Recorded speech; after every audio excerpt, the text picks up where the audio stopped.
All right, so I'm Daniel Hallback from Philadelphia. I'm going to show you how to play the game of chess, teach you some facts in history about the game of chess. I'll show you how to set up the chessboard, how the pieces move, some of the special moves, how you can win, and then how you can win in 2 moves, and how you can win in 4 moves, and then some other chess tips. All right. So a little bit about me. As I said, I'm from Philadelphia. I was a medic in the Army, and then I became a nurse. But the reason we're here today is to learn about chess. And I started to play chess when I was 11 years old in middle school. And most recently, I started to play again. I played in a couple of chess tournaments. And I like to play at Clark Park in Philadelphia, and I also play online. And about a year ago, I decided to write some children's chess books, and the Bedtime Chess series was born. So that's a little bit about me. So one thing I would like you all to know about chess is it's a very old game. This game is over 1,500 years old, and it originated in northern India. And after that, the game was actually spread across the world. The Persians took the game and took it towards Egypt, and then it went to Europe.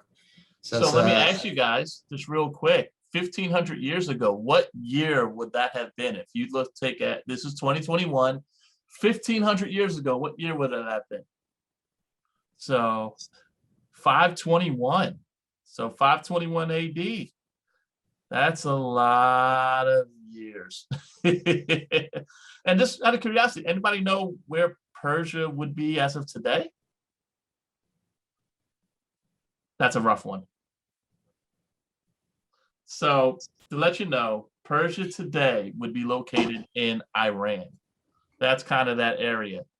So, and welcome, Farah. I see a lot of people are coming in now. Thank you for all your guests too, Olivia and Dylan and everyone, you know, who wants to, who's just coming in now. And you don't need money to play, Alana. You don't need any money to play. We're just going to have some fun today, okay? But go ahead, Dan. I'm sorry, I didn't mean to interrupt. Oh, no worries. So another fun fact is that chess is the second book written in the English language was actually about chess. And that just shows you how important the game of chess is, because people love to read about it, love to study it, and love to play it. And then the third fact I want to show you about chess is that there's so many different possible moves in the game. So I know there's a lot to read on the screen, but there are 400 different possible positions after only one move.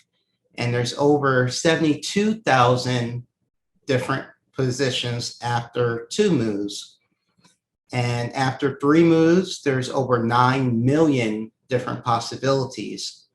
And one thing that is pretty intense is after 4 moves, there are more than 318 billion possible positions.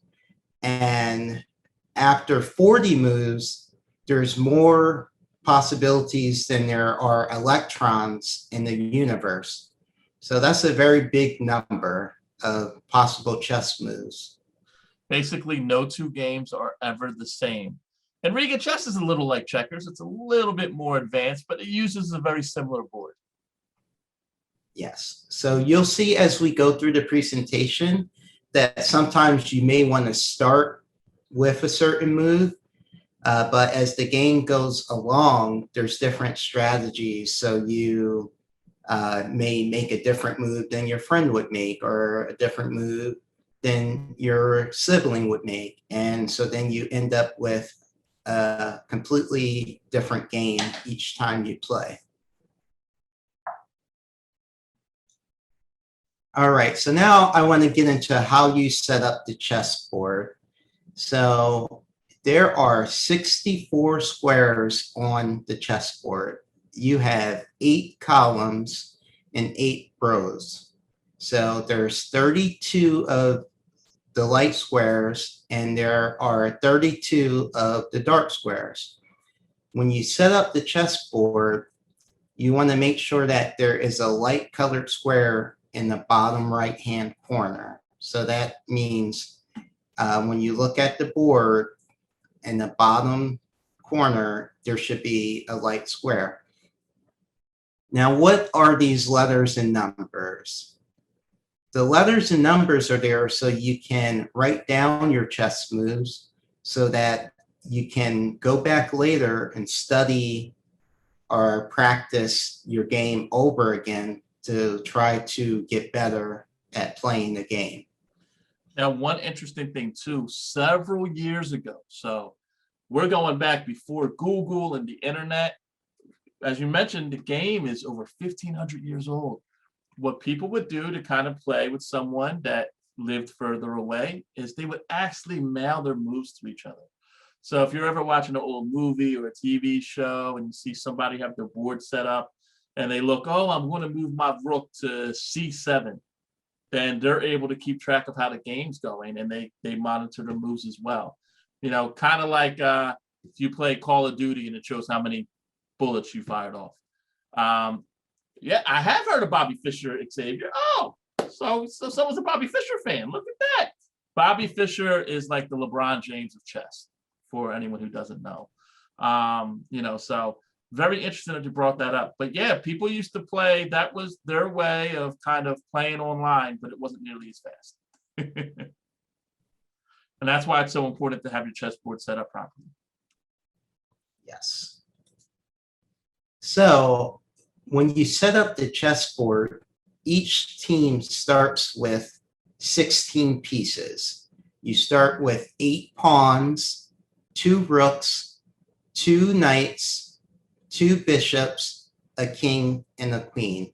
And I'll make sure that you get to see this in practice later. But you have to know that your pawns go on the second rank in front of you on each side. And then your rooks always go in the 4 corners. The knight or the horse goes next to the rook. And then next to the knight, you place the bishop. And then the queen always goes on the color of the piece. So the light queen goes on the light square, and the dark queen goes on the dark square. And so then the king goes next to the queen. So the king starts on the opposite color of the color of the piece. So the white king goes on the dark square, and the dark king goes on the light square. And so this is how you set up the chessboard. It's always the same. We have our light square in the right corner, as we said before, and we have our 16 pieces each. Now, did you mention that the white pieces always go first?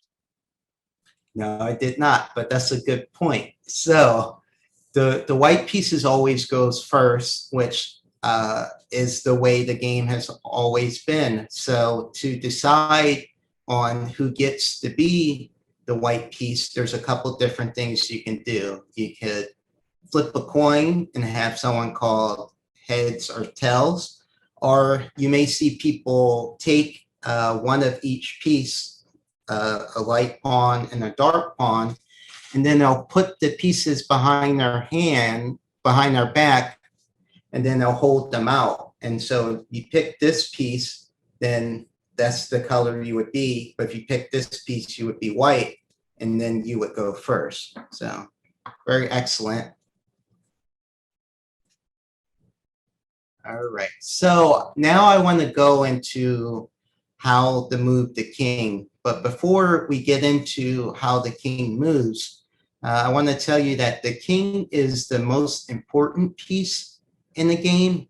However, it is the piece that is the most restricted. It cannot move more than one square at a time.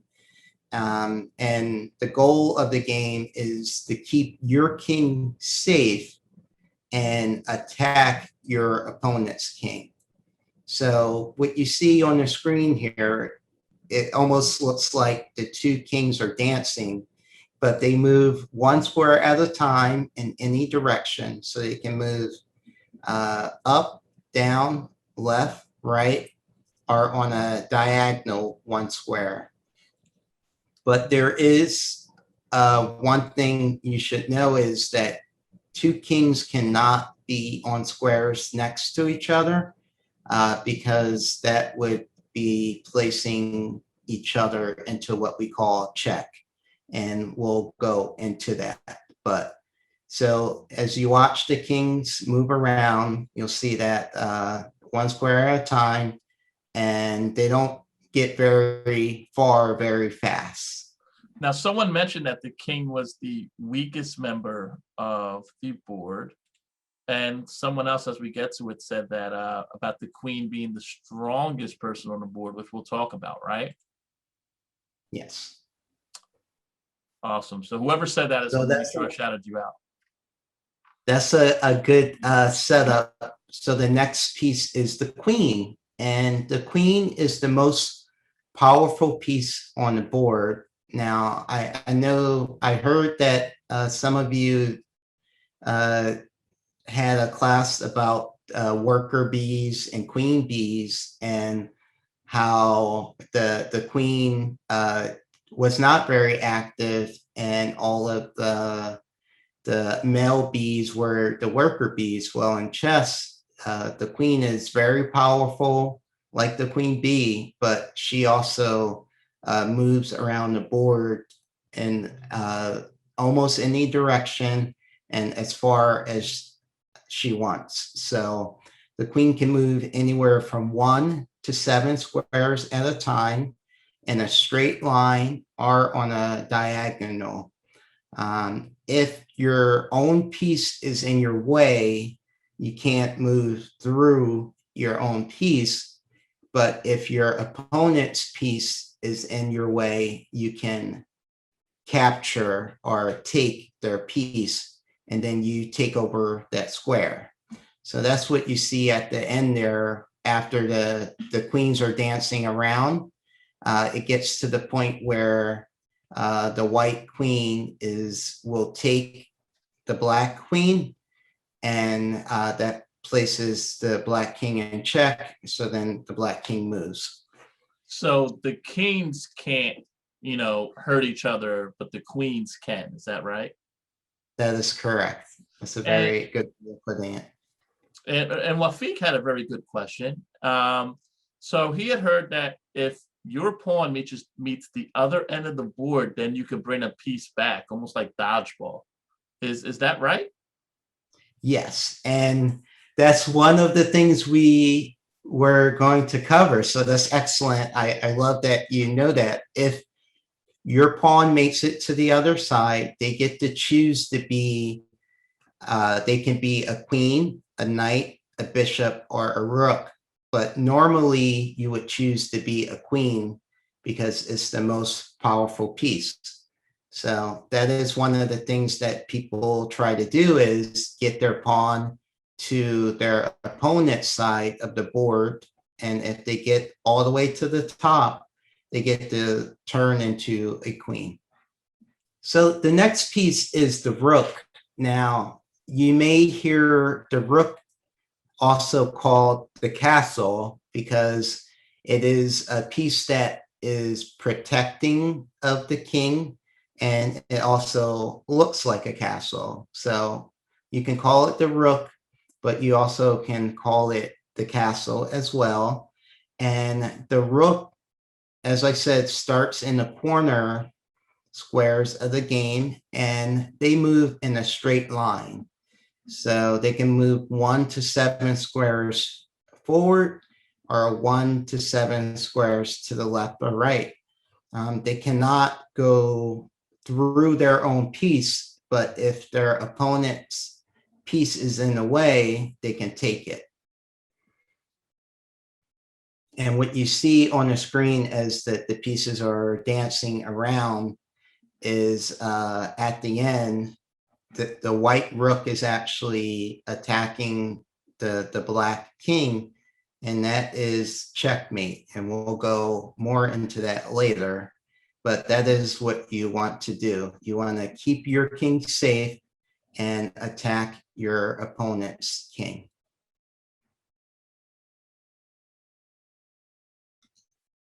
So the next piece is the bishop. And when chess was created in India over 1500 years ago, the bishop used to be called the elephant. And the reason why it was an elephant was because elephants were very significant in India, and they were very powerful pieces as well. And as chess moved around the world, different countries decided to call pieces by different names. And so the elephant became the bishop because of different religion, and different countries wanted it not to be an animal, so they decided to call it a bishop. And one thing they say that if you look at the bishop from above, it still almost looks like the snout of an elephant. I don't see it, but that's what they say. And in this case of someone in this room, maybe your bishop would be Kate the hamster, since we're showing off our hamsters today. So someone did ask a question, just going back to the rook, about how the rook can castle with the king. Can you explain that, what that is?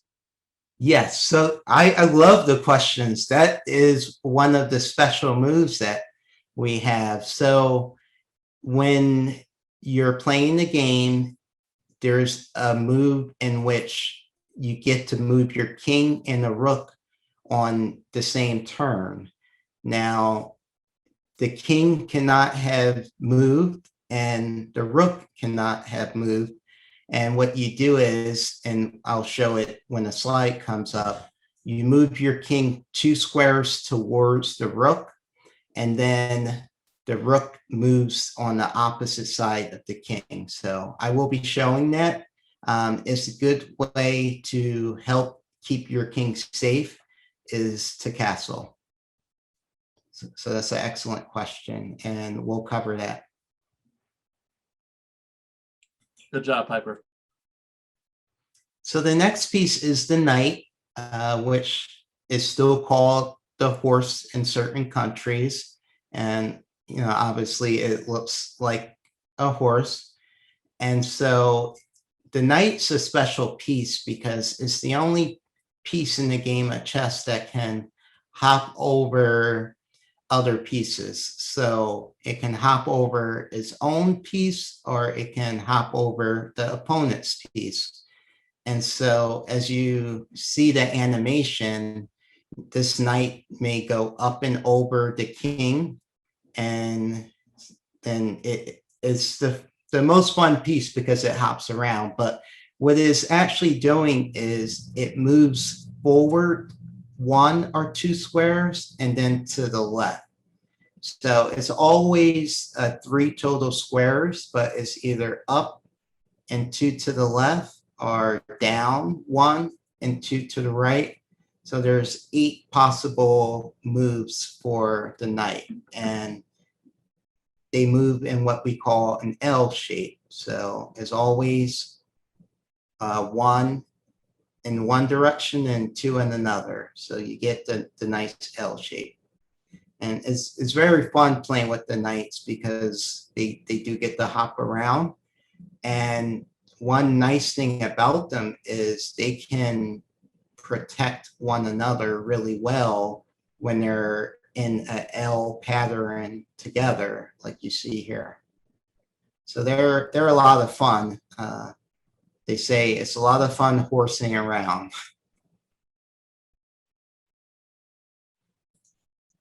So now we get into the pawns. The pawns are the foot soldiers of chess. You start the game with 8 pawns, and they all start on the second rank, or you would call it the second row of pieces. So for each pawn, they only move forward. They can never move backwards. And the first time you move a pawn, you have the option to move that pawn 1 or 2 squares forward. So you see that pawn moves 2 squares, that pawn moves 2 squares, but this pawn only moved 1 square. Now, if you move the pawn 1 square, the next time you move it, it can't move 2 squares. You only get that first opportunity to move forward 2 squares. Another thing to know about the pawn is they cannot capture a piece that is straight ahead of them. They only capture a piece if it's on what we call a diagonal, meaning it's in front to the left or in front to the right. So you see this pawn, black pawn captured, and then white pawn captured. They're at a diagonal, and that's how they capture each other. Yeah, so they can only capture a piece if they're on the same color square that they're currently on. That is an excellent way of putting it. Yes, that is correct. And so your pawns are a backbone to your team, and it's important to make sure that you don't move them too far up the board too soon, because you want to keep your king safe. So now I want to get into some of the special moves of chess. And so that first special move is the pawn promotion. Now, this is what someone asked about recently. And what this little graphic shows is when the white pawn gets to the opposite side, it turned into a queen. Now, when the black pawn got to its opposite side, it turned into a knight. You get to choose what you want. So the reason the black pawn chose to be a knight is so it could attack the white king. But typically, when you get to the other side, you would choose to be a queen. And it's a very important thing in chess to work to get your pawns to the opposite side. It doesn't happen in every game, but it can help you to win the game if you have 2 queens on the board at the same time. All right, the next special move is what is called en passant, which is French. It means in passing. So this is a special move that only the pawn can do. And basically what it means is that a pawn cannot move forward 2 squares to avoid being captured. So in this first picture, the white pawn moves forward 2 squares, but on the next move, the black pawn has the option to capture the white pawn as if it only moved forward 1 square. And so it doesn't happen a lot, but it's a very special pawn move, and it's French. So if you ever wanted to tell your friends, I play chess and I know French, you can say en passant, which means in passing. And so here's an example of how it works. It only happens if your opponent's pawn is on what we call the fifth row, like that white pawn was, and the black pawn tried to move forward 2 squares. So it only works when the pawn moves forward 2 squares to avoid being captured, but then you get the option to take that piece. So you'll see it takes right there. So it's a little bit fancy, but I thought you should know the end passing rule of chess. And guys, if you have questions, you don't have to raise your hand. You can just put it right in chat, okay? Now make I'll sure that we pause have there. Yes, I'll pause there for the question. I mean, that's all right, Dan. You can keep on going. If Okay. I'll interrupt you. Okay, thank you. So the last special move we will cover is castling. And as someone asked, it is a special move between the king and the rook. There are some special criteria to know about castling. And as I said, the king and the rook, it has to be their first time moving, meaning you can't move the rook forward and then back and then castle. So once you move the rook, it can no longer castle. And once you move the king, it can no longer castle. But if you move your one rook and you haven't moved your other rook, you still can castle. So that's the way it works. You can either castle queenside, which is the longer way, which in the king is moving 2 squares to the left, and then the rook is moving on the other side of the king. Or you can castle kingside, where the king moves 2 squares to the right, and the rook moves over the king. Now, I said before that only the knight can hop, but in this situation is really, these pieces are not hopping over one another, they're exchanging places. So what you see on the bottom here is that the white king and rook castled kingside. So the king moved 2 squares to the right and the rook moved 2 squares to the left. And the move is called castling because the rook used to be called a castle. And so they named the special move after the rook and protecting the king. So that's castling. So now I want to talk about how to win in a game of chess, what it takes to win and what's the criteria. So there's a couple different ways to win in a game of chess. And that's there was a few questions about this too, so this is right on time. Oh, thank you. So to win, you either place your opponent in what we call checkmate, or the game will end also in a draw, or if one person resigns, meaning they don't think they can win, so they just say, okay, game over, you win, let's play again. So they resign. Or if you're playing with a chess clock or online, the game can end if one person's time runs out. So we'll be showing what a check is and what a checkmate is. So check is when you're attacking the opposite king. So if the queen is in the same row or diagonal as the king, that is placing the king in check.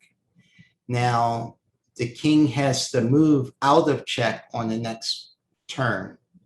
If the king cannot move or block the check with another piece or capture the piece that's attacking the king, such as the queen, then that is checkmate and the game is over.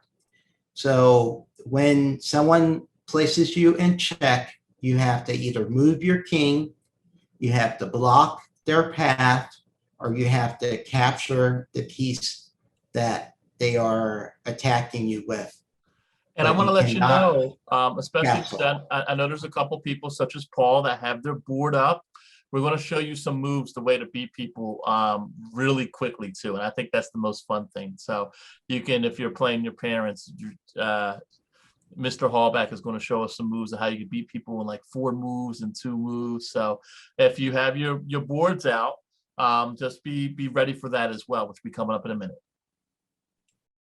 Yes, and so thank you. And I do have a special chess.com account for the bedtime chess series, in which I like to play games and then analyze the games. And so, maybe if someone wants to play me with their parents, I'll make sure everyone knows that username, and you can challenge me to a game of chess, and you'll probably beat me, but maybe I will let you. So this is a short video about Checkmate. It's about 40 seconds long, so I'm going to hit play. Hopefully you can hear it well. It'll be playing through my microphone. So if a king is in check and it cannot escape check by moving, blocking, or capturing, then the king is said to be in checkmate. That means you win. Or maybe your opponent won. Again, checkmate is the entire goal of chess. It doesn't matter who has captured the most pieces, or how long it has taken, or anything else. If the king is in checkmate, it's game over.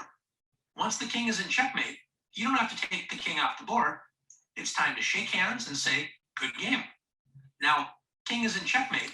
You don't So have to I just want to pause it right there, because that really shows, that the black team has so many different pieces. They have 2 rooks, a queen, 2 knights, and a bishop, and the white team only had 1 rook left.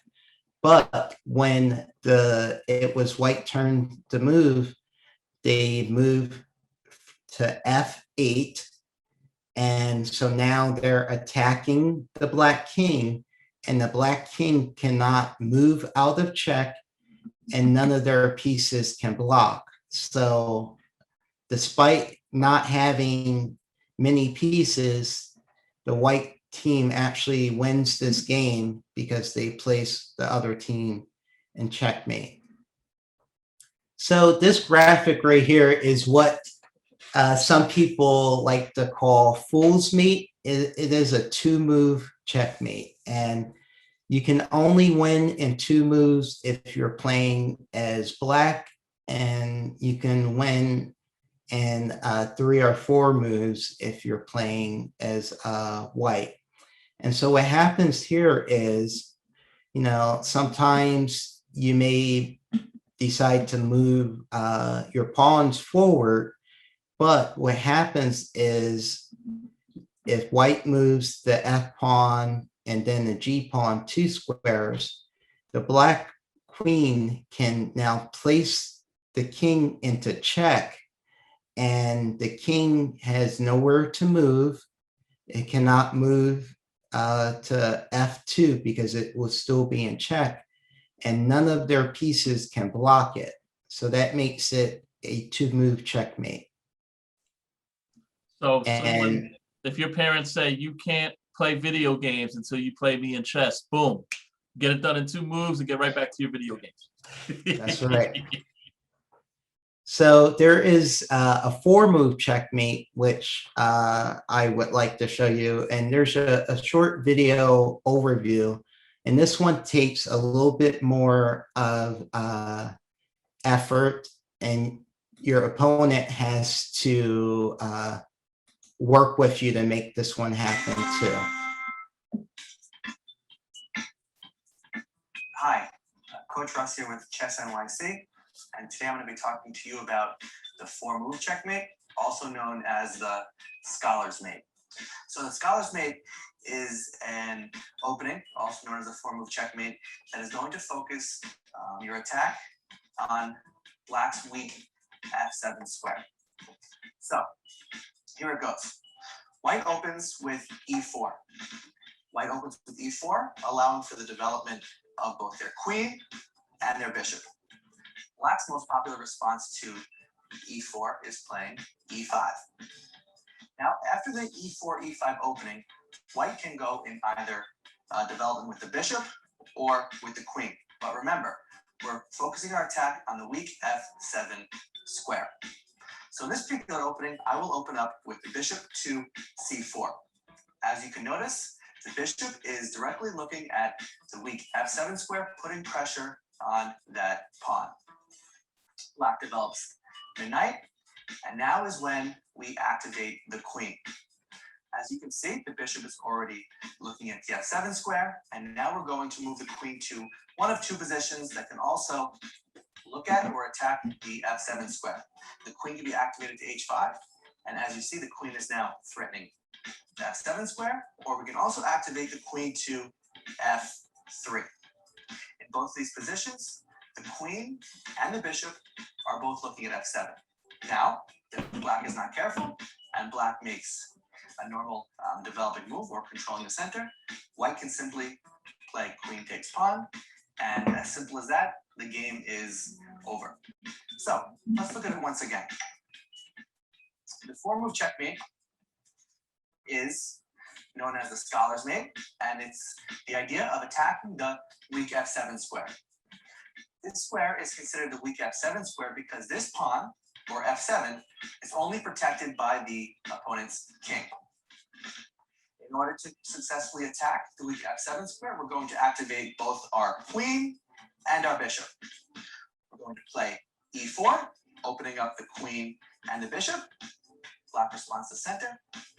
And now we can activate our queen. As you can see, we have our queen threatening weak f7.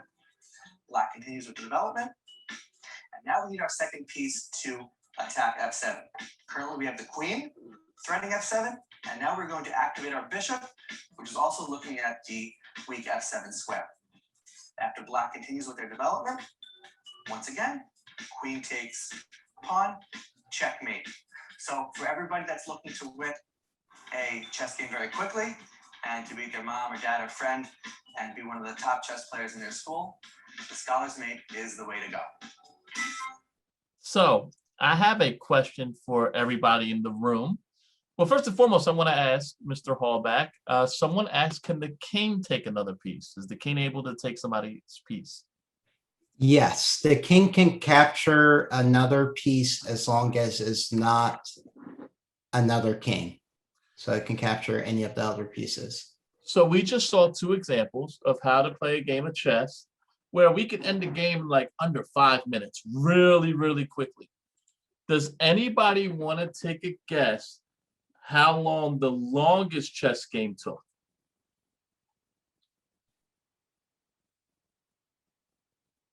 And I'll tell you what, if you get the person who gets closest, we'll give you a prize.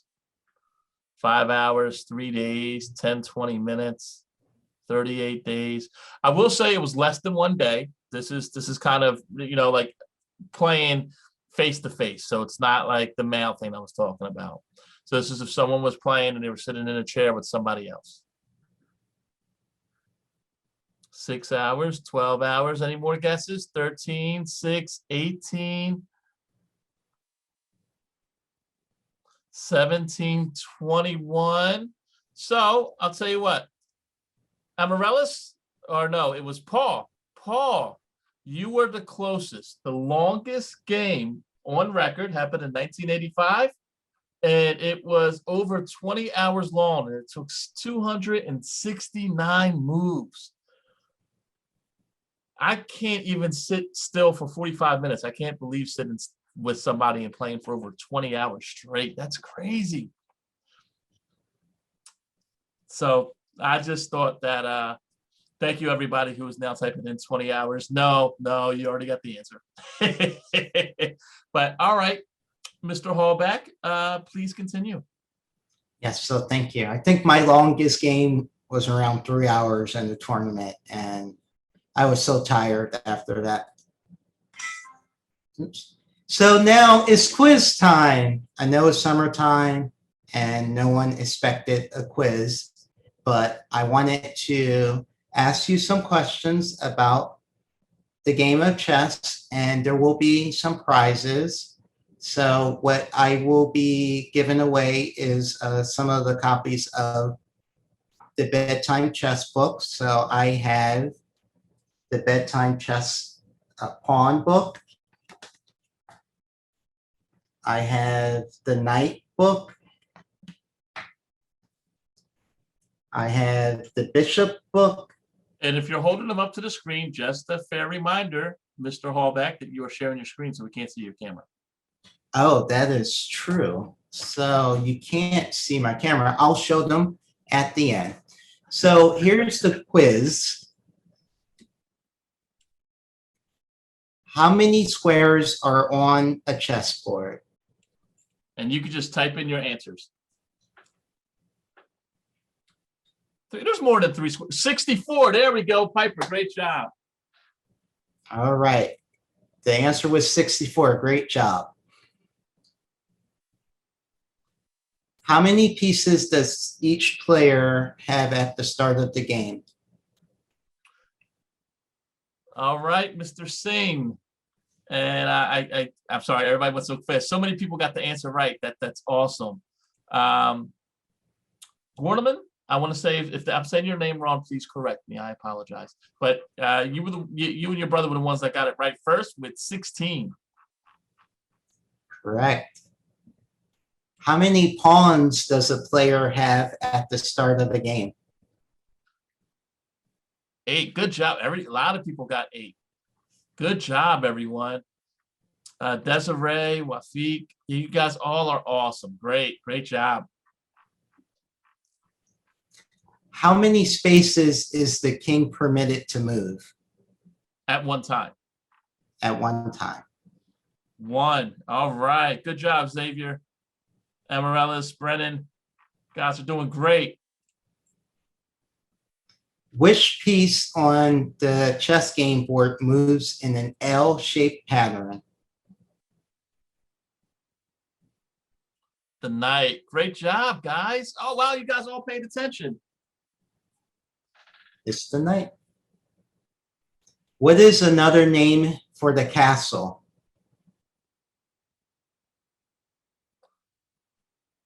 All right. Everybody seems to be saying the Rook. The rook is correct.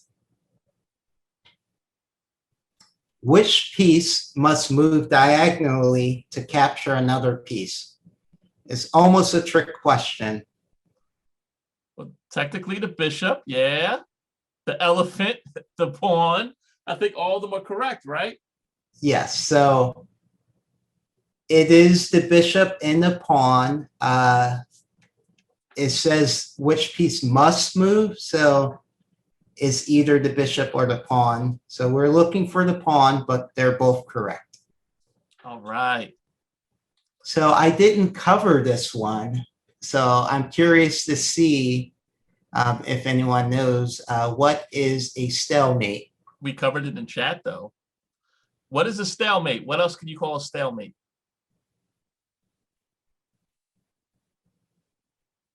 It's not a piece. If a game ends in a stalemate, it ends in a good job, Caitlin, a tie.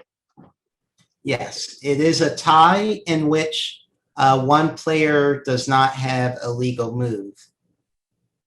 And there's another way to tie the game if both players only have a king left, or a king and something like a king and a bishop, or only a king and a knight. It's also a draw because you cannot checkmate the other team. Great job, everyone. How is a bishop permitted to move? So which direction? Diagonally. Good job, everybody. Correct. Which piece on the board is either only on a black or white square for the entire game? A lot of people are saying bishop. It is the bishop, also known as the elephant. That was a tough one. Some of you guys had a little trouble with that one. That's okay. All right, we got a couple more questions here. Which piece is able to swap places with the king, provided neither has moved previously? All right, the rook, the bishop. Someone else said the rook, the took. I don't know what the took is, but It's the rook, also known as the castle. It's called castling. Which piece is permitted to jump over another piece? Oops. well, you showed the answer, and it's the knight. Good job. Good job, everybody.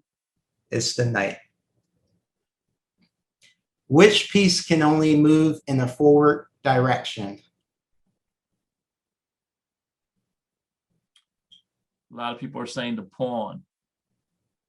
It is the pawn. All right. Which is the only piece on the board that cannot capture a king? What's the only piece that can't hurt the king, everybody? Some people wrote pawn. A lot of people wrote king as well. So the answer is king. They cannot attack each other. All right. And the last question is, Where did the game of chess originate? where did the game of chess originate? Good job, Lindsay and Josh. India. It is India. All right. So thank you all for coming to this introduction to chess. I will be working with Mr. Mia to make sure that some of you who've answered the questions correctly will receive a copy of the books, and maybe I'll write a nice message or sign them for you. But just to show you, we have the different books. So we have the pawn. So this is the bedtime chess pawn book. And then it's important to remember, it's all about teamwork. So that's our message. Remember, you're a part of a team in chess. So this is what we're going to do, guys, because everybody in the room got at least one answer. We're going to send everybody at least a copy of one of the books, or we're going to send you something else. I'm also going to, there's a couple people that got a lot of the answers or all the answers right. And so I kind of took note. You guys, I'll send you something a little extra special too. So what I'll do is after this, I'm going to send all of you an email, but I will send you a personal email as well, saying that, hey, if you would like a copy of the book, asking your parents to let me know where to send it to. And I'll send you a book. And like I said, there's a couple of you that got all the answers right. So I'm going to send you something else as well. That's amazing. Yes, plenty to go around. So this is the Bishop book. And one of the things we wanted to do is make sure that, all of our characters represent, all people in different backgrounds. So this is the Rook book. And then we have the Queen book. And then the King book. So I'm very excited for you all to get to see and read some of the books. And then when you see the book, you'll actually see that I'm actually in the book. So you can say, I met him. That's me. Oops, this way. They turned my head sideways though, but that's me. So guys, real quick, if you have any questions, please put them in chat. One of the biggest questions that came up is, though, we have a few people here who think that they're better than you. So how can they play you? They want to figure out a time to play you. Yes, so I have and maybe I can try to enter it into chat. So on chess.com, I have a couple different screen names, but I will give the bedtime chess screen name and make sure I have it correct. So let's see. And what we'll do, guys and ladies, is I'll send this an email too, and maybe we could set up a time if you are interested, where we could all play a game of chess or two. I saw a couple people that said they wanted to play me as well because they know that I stink and that I'm probably not good. So they know they could beat me way before they could beat you. But maybe we could set up a time if enough people are interested, and we'll play a game of chess one day and have a little bit of fun. And obviously a lot of people are saying that, hey, are you going to autograph the books when we send them out? Except for Regan. Regan thinks that we should have her autograph, which is totally fine. But are you going to be able to autograph the books? Yes, I'll be able to do that. It'd be my pleasure. Great. And as far as the passports, so if you guys fill out your passports, there is an email address where you can send them to. But if your family just responds to any of the emails that they sent with the passport, that comes directly to me.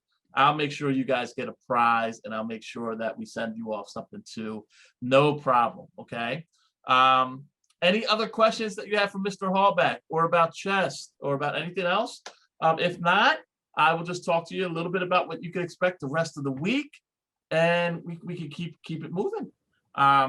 Or actually, you know what? As you're putting the questions in chat and you guys argue about who won and who didn't, you guys all won something. So that's okay. You guys are all winners. What we're going to be doing for the rest of the week, tomorrow, we're actually hanging out with the University of Pittsburgh's band director. And we're going to talk about band and how they make all these different formations and all these cool things with the marching band. Wednesday, we're going to be taking an intro Pilates course with one of our high school gym teachers. Thursday and Friday. Thursday, we're going to be at the Lehigh Valley Zoo, and we're chilling with the penguins. And we're going to be hanging out with some African penguins who actually like the heat. Who knew penguins like heat? I didn't know that.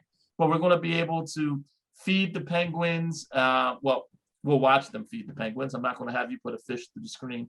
But we're going to learn all about penguins. And then Friday, right before 4th of July, we're hanging out in York, Pennsylvania. How many of you are in Central PA? We're going to be in your area, and we'll be hanging out with their mascot, Cannonball Charlie, and firing a real cannon and talking about why we celebrate Independence Day, why they're called the York Revolution, going a little baseball tour. You kind of see behind the scenes of the stadium. So York, Pennsylvania, not New York. That's a little far, but right in Central PA. It's about maybe 20 minutes from Harrisburg, which is our state capital.